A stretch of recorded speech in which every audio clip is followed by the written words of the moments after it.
Guys, first and foremost, I don't care how long you've been in business. When you're getting rejected, it stings. It really takes its toll on your confidence. That's why confidence is so vital. But I'll give you guys a really just funny example. I've got some people coming into town actually tomorrow, and I wanted to get there's a specific house I wanted to rent because we're going to just have like kind of a little event there. I've actually rented this place before, and I called up and I was like, hey, I want to rent this place. I'll do it for the same price as last time, and just completely confident, and the dude actually surprisingly shut me down. And I'm like, it's so dumb. It's not even a sale. It's just like an ask. And I got rejected, and it was like, it stung so bad. I was like, ow, that freaking hurt, dude. And I'm pretty confident. And so it just kind of reminded me, I'm like, man, when you're consistently doing this, you have to have conviction in what you're doing, because if you don't, all these little negative thoughts can creep into your mind. And you mentioned it, like you get a rejection and it's like, okay, whatever, I'm still excited about the model, but you get out of the honeymoon phase of this business and you start getting rejected, you lose a client. Now you're looking for reasons to mentally sell yourself on why this doesn't work. Oh, well, maybe this business model is just crap and it's actually not even real. And you just start looking for all this evidence as to why it's not real. It's called confirmation bias, dude. 100%. Yep.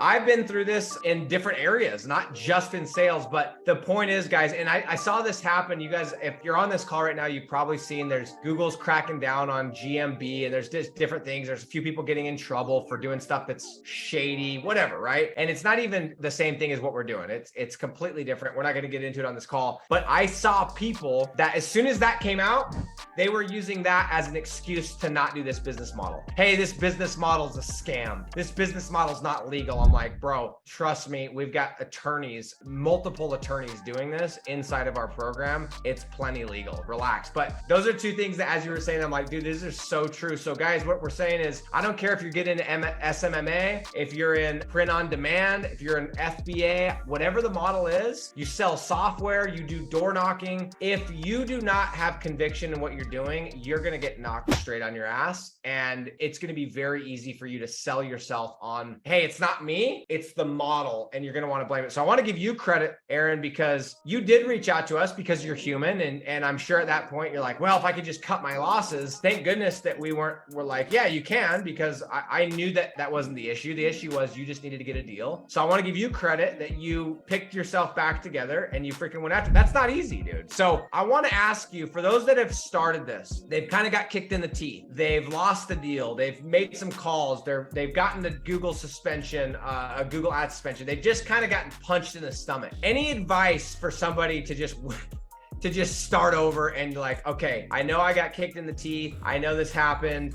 Honeymoon phase is over. Now let's roll up our sleeves and go to work. Any advice for those people? Because I would argue that more people experience that than the opposite. And that's why I wanted to have you on this call. Yeah, I mean, I think honestly, maybe it's too obvious, but it has to be said, like, you have to go back to basics. So actually, like, rewatch the training and don't try and put your own cool little spin on it. Like, stick to it. And then the last part, which is like, you gotta make calls. And if some of you on this are already like in sales in your normal jobs, then good for you, right? Like, that's awesome. You're probably comfortable, but a lot of people aren't comfortable with sales. So when you're already uncomfortable with something and you're getting rejected a lot, like, you get really turned off of it. But I think there was a turning point for me where I just said, you know what can I possibly lose at this point, right?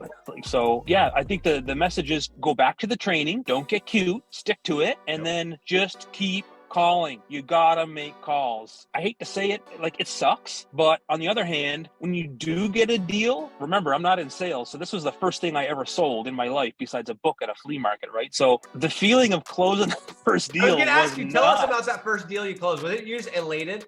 It was nuts. I can't even explain actually how I felt, because it lasted for days, the glow. And I actually started to flex, I'm with my buddies and stuff like that, kind of regrettably. And of course, like, at that moment, maybe for, 3 or 4 days, you're like, okay, I'm just going to get 30 more deals, right? You're unstoppable. And so then you get kicked in the teeth, though, whether you lose your client or whether you don't get the next 29 deals that you try to get, whatever happens, but you have to keep trying. And I would say, like, don't get weird with your niche selection and your city selection. Like, just stick to the program. I think I'm still a rookie at this. It hasn't even been a year. But what I can say is that, yeah, you can get creative with this after you put in the time, after you get through training camp, and after you've got a few deals under your belt. Sure, put your own spin on it then. But until that time, why mess with it?